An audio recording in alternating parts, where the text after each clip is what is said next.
Bismillahirrahmanirrahim. Assalamualaikum warahmatullahi wabarakatuh.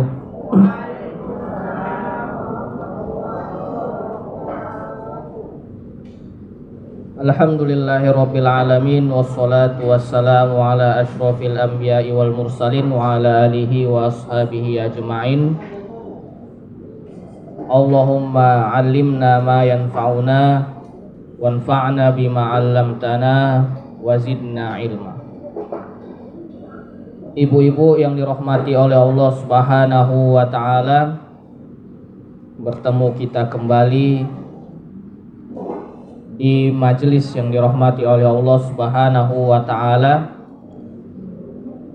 dengan pembahasan seputar faidah-faidah yang kita dapatkan dari Al-Quran dan terkhususnya dari Juz Amma. Pada pertemuan yang telah lalu kita telah membahaskan atau telah kita kajikan mengenai surat Al-Ikhlas dan juga surat Al-Falaq. Dan pada pertemuan kali ini kita akan bahaskan atau kajikan mengenai surat An-Nas. Surat An-Nas Allah turunkan saat fase Madinah, yaitu ketika Rasulullah telah berhijrah ke kota Madinah. Adapun asbabun nuzulnya sebagaimana yang kita ketahui juga di surat Al-Falaq, yaitu mengenai penyihir yang mencoba untuk membuat sakit Rasulullah Shallallahu Alaihi Wasallam. Dan sebagai gantinya Allah menurunkan dua surat permohonan perlindungan dari tindakan penyihir tersebut, yaitu surat Al-Falaq dan juga surat An-Nas. Itu mengenai asbabun nuzul dari surat ini. Bismillahirrahmanirrahim. Qul a'udzu birabbin nas, malikin nas, ilahin nas, min syarril waswasil khannas, alladzi yuwaswisu fi sudurin nas, minal jinnati wan nas. Untuk tema suratnya ini ibu-ibu, tentunya setiap surat itu ada tema besarnya, dia ada pembahasan besarnya. Tema surat ini yaitu untuk memintakan perlindungan kepada Allah dari keburukan bisikan setan dan godaannya. Kalau surat Al-Falaq kita terdahulu meminta perlindungan dari 3 hal. Kalau ini dari 1 hal saja, yaitu perlindungan dari bisikan setan dan godaannya. Kemudian ada kata-kata yang perlu kita bedah maknanya, perlu kita rincikan kandungannya. Yang pertama adalah kata Ar-Rabb. Ar-Rabb ini maknanya adalah pencipta, pemelihara, pengatur, pendidik, sekaligus pelindung.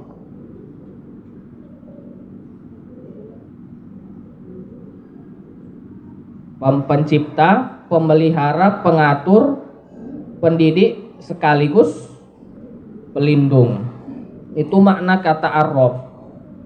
Jadi Rabb An-Nas atau pencipta manusia, pemelihara manusia, pengatur manusia, yang mendidik manusia dan yang melindungi manusia. Itulah Allah Subhanahu wa ta'ala, Rabbun Nas atau Rabbin Nas. Dan diantara rahasia juga mengapa banyak doa para nabi, contohnya doa Nabi Adam, atau doa Nabi Ibrahim, atau doa Nabi Yunus, menggunakan kata Rob. Contohnya doa-doa itu apa ibu? Robbana atina fid dunya hasanah, itu pakai kata Rob. Kemudian doa Nabi Adam bertobat.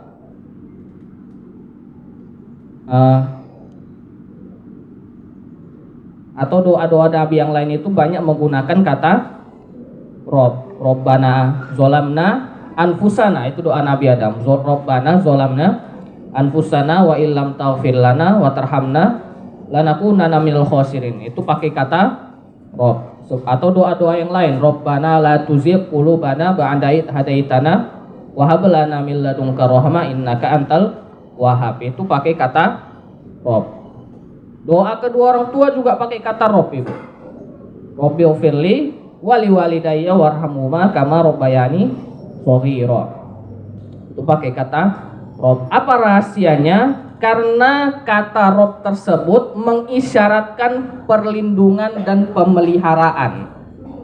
Perlindungan dan pemeliharaan bagi keselamatan dunia dan akhirat. Jadi kita, Ibu, layaknya kita dibimbing dan dididik oleh Allah Subhanahu wa taala, juga kita dilindungi oleh Allah Subhanahu wa taala. Itulah dia makna kata Rob tadi. Yang dimintakan oleh hamba-hambanya yang beriman dan bersandar hanya kepada Allah Subhanahu wa taala. Itu makna kata Rob. Kemudian ada kata Malik di situ. Malikin nas. Malik sebagaimana kita ketahui maknanya adalah raja. Raja manusia. Dan kita ketahui juga bahwasanya raja itu banyak, Ibu. Ada raja Inggris, ada raja Arab Saudi, ada raja Brunei. Banyak raja di dunia ini. Ada juga presiden, ada juga kepala-kepala pemerintahan. Kalau kita lihat itu, Bu, kepala pemerintahan, kepala negara punya namanya sistem pertahanan, tentara, polisi, dan lain sebagainya, yang melindungi masyarakat dari segala macam keburukan, yang melindungi negaranya dari segala macam keburukan.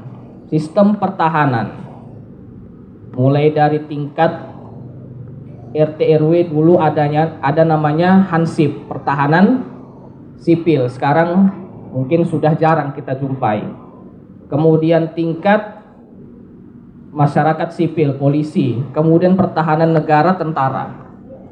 Jadi Malik itu atau raja itu atau kepala negara itu punya sistem pemerintahan, sistem perlindungan. Sebagaimana Allah juga punya tentara. Dan tentara Allah itu, Bu, bisa menghalau segala macam keburukan. Maka kita mintakan kepada raja manusia ini, yaitu raja yang sejati, yaitu Allah Subhanahu wa taala, perlindungan kepadanya. Kemudian kata ilah. Ilah itu maknanya sesembahan, tempat bersandarnya hati, pikiran, dan pengharapan. Itulah namanya ilah. Makna ilah, sesembahan, tempat bersandarnya hati, pikiran, dan harapan. Itulah ilah. Jadi makna ilah di sini adalah ilahin nas, sesembahan manusia, yaitu Allah Subhanahu wa taala. Kemudian kata al-waswas. Waswas artinya yang suka bisik-bisik. Nah, yang suka bisik-bisik dan membujuk-bujuk, tentunya dalam konteks yang buruk-buruk. Nah, itu namanya waswas. Ada yang suka membisik-bisik atau membujuk-bujuk untuk melakukan keburukan, namanya tukang waswas atau tukang pembisik-bisik. Kemudian ada namanya khonnas. Khonnas ini adalah yang sering menghindar lari dari manusia. Kapan? Ketika manusia berzikir kepada Allah. Itu namanya khonnas. Jadi setan itu, Bu, kalau kita berzikir lari dianya, tapi nanti balik lagi. Kita zikir lagi, balik lagi, lari dia. Hilang zikir kita, balik lagi mengganggu manusia. Itu namanya khonnas, yang lari ketika manusia berzikir. tapi nanti datang kembali mengganggu manusia. Itu makna dari kalimat-kalimat yang ada di surat An-Nas. Kemudian apa yang bisa kita ambil atau kita petik faedahnya? Yang pertama adalah keumuman dari 3 surat ini, yaitu perintah untuk berlindung hanya kepada Allah. Perintah untuk berlindung hanya kepada Allah.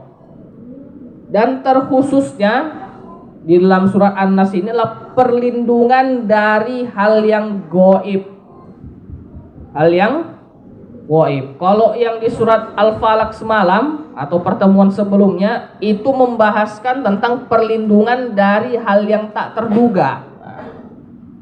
Tapi yang menyerang itu nampak, tukang sihir, orang hasad, atau makhluk-makhluk yang ada di malam hari.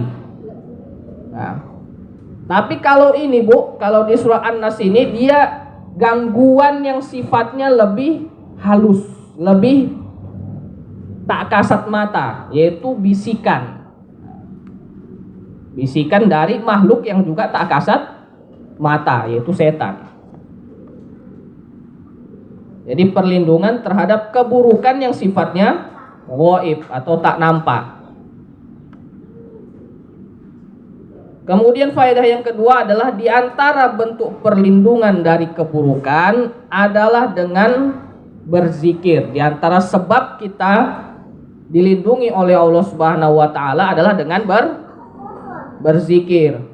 Jadi fungsi zikir ini apa, Ibu? Bukan sekedar ucap-ucap saja, bukan sekedar berzikir saja, tidak. Tapi zikir ini, Bu, kalau ditinjau dari segi ilmu psikologinya, kalau kita mengucapkan kata-kata yang baik atau kata-kata yang berenergi positif, ada energi positifnya, baik berupa sifat optimisme, sifat yang baik-baik, maka energi positif tersebut akan mengusir energi-energi yang negatif. Jadi energi positif yang didapat dari zikir tadi itu menjadi sebab bagi Allah untuk menangkal dari diri kita itu energi-energi positif, energi negatif yang berasal dari setan. Jadi gitu, Ibu. Jadi kita berzikir itu untuk menumpuk energi positif tersebut agar Allah menjadikan hal tersebut sebab untuk menolak energi negatif yang berasal dari setan dan bisikan-bisikannya. Kemudian di antara rahasia surat ini yang faedah yang ketiga, di antara rahasia surat ini adalah bahwasanya ketika kita lihat di awal Al-Qur'an. Di awal Al-Qur'an itu apa kalimatnya, Ibu? Di awal bagian awal Al-Qur'an, surat Al-Fatihah. Nah, apa kalimatnya, Ibu? Bismillahirrahmanirrahim. Nah, dengan nama Allah. Yang pertama dimulai dengan nama Allah. Surat pertama, ayat pertamanya dimulai dengan nama Allah. Kemudian ayat terakhir dalam Al-Qur'an itu diakhiri dengan kata apa, Ibu? Dengan kata apa? Dengan kata minal jinnati wan nasa. Apa yang bisa kita simpulkan dari situ? Kalimat pertama dalam Al-Quran itu adalah kalimat Allah, dengan nama Allah. Dan yang terakhir kalimatnya dari kalangan jin dan manusia. Jadi Al-Quran itu, Ibu, dari awal suratnya, dari awal ayatnya sampai terakhir ayatnya itu dari Allah kepada manusia. Kandungannya itu adalah pesan yang Allah sampaikan dari Allah kepada manusia. Dari awal sampai akhirnya itu, Bu, dari permulaan kata bismillah itu sampai kepada minal jinnati wan nas itu adalah pesan Allah untuk manusia. Itulah rahasianya, Ibu. Diawali dengan kalimat bismillah, diakhiri dengan kata atau dengan kalimat minal jinnati wan nas, dari kalangan jin dan manusia. Kemudian di dalam surah Al-Falaq Allah menyebutkan untuk berlindung kepada 3 perkara tadi. Dalam surah Al-Falaq Allah menyebutkan untuk berlindung dengan satu, yaitu qul a'udzu birabbil falaq. Satu aja. Min syarri ma khalaq. Nah, dari keburukan yang tercipta. Wa min syarri wasikin idza waqab. Nah, itu dari ketika malam, ketika telah gelap.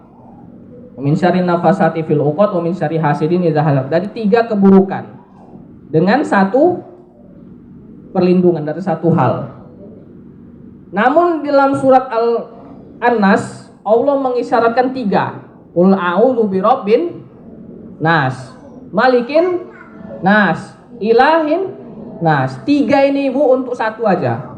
Min syarril waswasil khonnas. Nah, menunjukkan bahwasanya was-was dari al-khonnas, dari setan itu Ibu, bisikan-bisikan setan itu lebih berbahaya dari 3 jenis yang disebutkan di dalam surat Al-Falaq.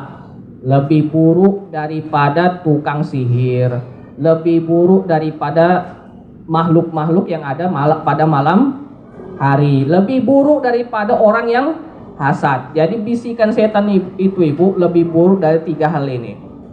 Karena 3 hal ini bisa kita cegah, bisa kita tolak. Misalnya keburukan di malam hari, tak keluar malam-malam. Nah, itu Ibu. Keburukan tukang sihir, awak tak mengganggu orang, tak disihir gitu. Tak buat aneh-aneh, tak akan kena sihir insya Allah. Atau keburukan orang hasad, tak pamer-pamer awak, tak mengungkit-ungkit kebaikan awak, tak akan ada orang hasad insya Allah. Tapi kalau setan itu Ibu, setan itu tak pernah tidur. Mengganggu terus dianya. Kapan dan di mana enggak tahu kita. Pokoknya tiap hari, tiap waktu, tiap keadaan selalu membisikkan keburukan kepada diri kita. Itulah makna innan nafsa la'ammarotum bisu. Sesungguhnya jiwa itu selalu ingin untuk melakukan keburukan. Ya kalau enggak dikobar-kobarkan setan, wah makin dalam keburukan itu, makin terjadi keburukan itu. Jiwa saja sudah mengajak kepada keburukan, apalagi kalau dibisikin setan. Itu Ibu. Maka keburukan dari bisikan setan itu lebih buruk daripada 3 hal ini, dari segi keburukan yang akan timbul dan juga dari segi intensitasnya, jumlahnya, banyaknya, dan seringnya. Maka kita lebih dimintakan perlindungan dari hal tersebut.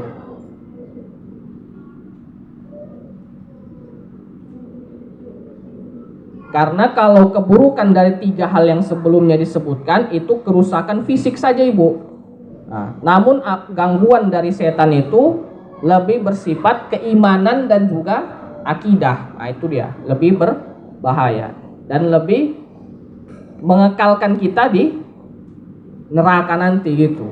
Kalau tergelincir gara-gara bisikan setan itu bahkan bisa membuat kita kekal di neraka. Kemudian faedah yang selanjutnya adalah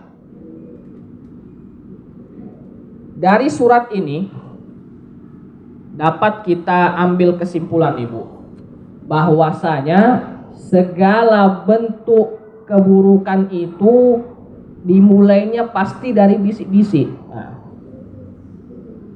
segala bentuk keburukan itu pasti dimulai dari bisik-bisik. Nah, dimulai dari bisik-bisik. Kalau mau gibah pasti bisik-bisik Ibu. Nah, gitu. Kalau gibahi orang pasti bisik-bisik. Nah, kecuali udah satu circle semua duduk di situ pasti agak kuat-kuat. Tapi kalau dianya gak satu circle pasti bisik-bisik. Nah, itu satu gibah. Yang kedua namimah, adu domba. Ngadu domba orang itu pasti bisik-bisik. Gak ada orang yang ngadu domba itu kuat-kuat ngomongnya. Nah, pasti bisik-bisik. Nah, Semua perkara keburukan itu awalnya pasti bisik-bisik. Nah, itu dia. Makanya hindari bisik-bisik yang gak ada manfaatnya, Ibu. Nah, sebagaimana firman Allah, la khaira fi katsirim min najwakum. Nah, bisik-bisik kalian itu tak ada faedahnya, tak ada kebaikan di dalamnya. La khaira, tidak ada kebaikan. Fi katsirim min najwakum, di banyak najwa. Najwa itu artinya bisik-bisikan atau perkara-perkara yang kita omong-omongkan, kita diskusikan. Illa, kecuali ya, bisik-bisik yang bagaimana, yang baik. Illa man amaro bisodakotin, kecuali bisik-bisik yang isinya mengajak kepada sedekah, kepada kebaikan. Au ma'rufin, kepada kebaikan. Au islahin bainan nas, atau yang mengajak damai orang-orang. Nah, itu bisik-bisik yang bermanfaat. La khairu fi katsirin min najwakum illa man amara bi shadaqatin aw ma'rufin aw islahin bainan nas. Kemudian faedah yang selanjutnya, faedah yang keberapa ya tadi, Bu? 1 2 3 4 5. Nah, faedah yang kelima. Faedah yang kelima, ada perkataan dari Ibnu Abbas. Ibnu Abbas ini adalah sepupu Rasulullah. Nah, sepupu Rasulullah, dia termasuk keluarga Nabi ini, Bu. Apa kata beliau? Inna syaitona yasummu qalba bani Adam, afwan. Inna syaitona yasummu qalba bani Adam. Sesungguhnya setan itu mencium-cium hati anak Adam, mengintai hati anak Adam. Nah, untuk apa dia mengintainya? Fa in wajadahu iqbalan 'ala Allah akhadha bihi ilal ghuluwi wal bid'ah. Jika setan menemukan bahwasanya hatinya itu condong kepada ketaatan kepada Allah, nah, maka apa yang setan lakukan? Setan mengarahkannya agar berlebih-lebihan dalam berbuat hal yang tidak dicontohkan. Nah, itu berlebih-lebihan dalam melakukan hal yang tak dicontohkan. Itu kalau orang taat, Ibu. Kalau orang yang condong kepada dunia, wa in ra'a qalbahu ta'alluqan bid dunya jalabahu ilal ma'asi. Kalau misalnya masih terikat terkait keduniaan hatinya, maka setan akan mengarahkannya kepada kemaksiatan. Kalau orang taat, dia diarahkan kepada berlebih-lebihan dalam beragama. Kalau orang condong ke dunia kayak kita ini, Bu, diarahkannya ke maksiat. Itu dia trik setan atau visi setan dalam membisiki orang atau umat manusia.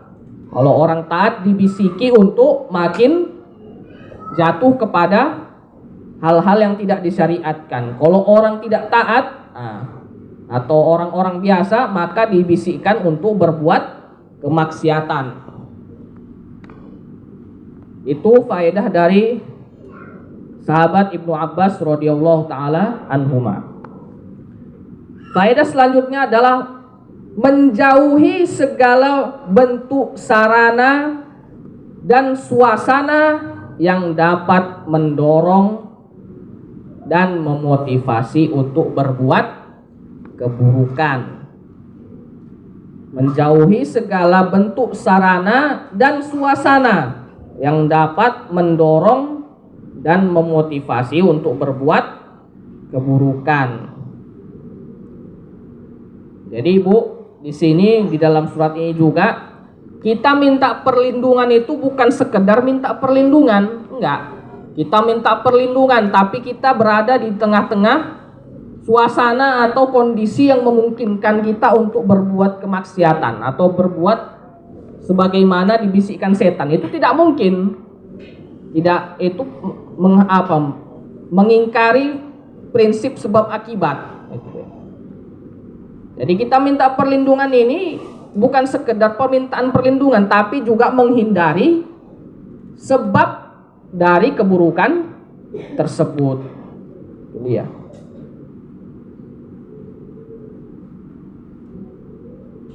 Yang terakhir ini, Bu.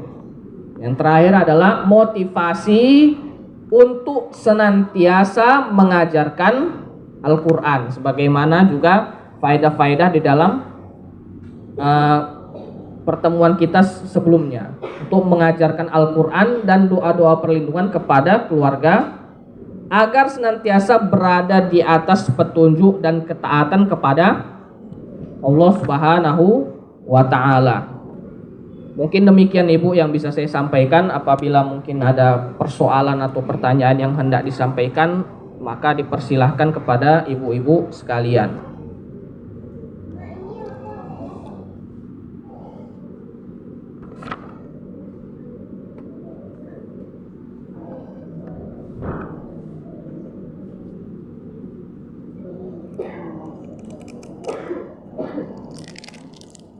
Ada Ibu?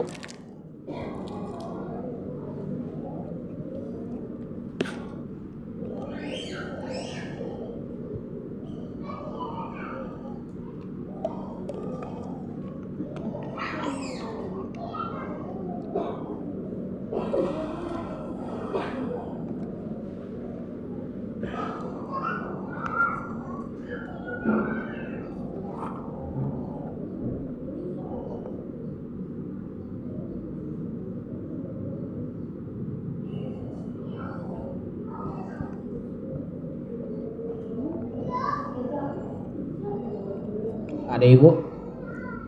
Atau sudah kita akhiri? Nah, Mas. Baik, mungkin ini yang bisa saya sampaikan, dan ini juga pertemuan terakhir ya mungkin Ibu. Pertemuan terakhir sebelum kita masuk kepada bulan Ramadan. Semoga Allah menyampaikan kita semua ke bulan Ramadan dan mengistiqomahkan kita dalam menjalankan ketaatan selama kita berada di bulan Ramadan, dan mengistiqomahkan kita juga setelah kita melalui masa-masa pelatihan kita di bulan Ramadan. Saya tutup dengan doa kafaratul majlis. Subhanakallahumma bihamdihi, subhanakallahumma bihamdika, asyhadu an la ilaha illa anta, astaghfiruka wa atubu ilaik. Wassalamualaikum warahmatullahi wabarakatuh.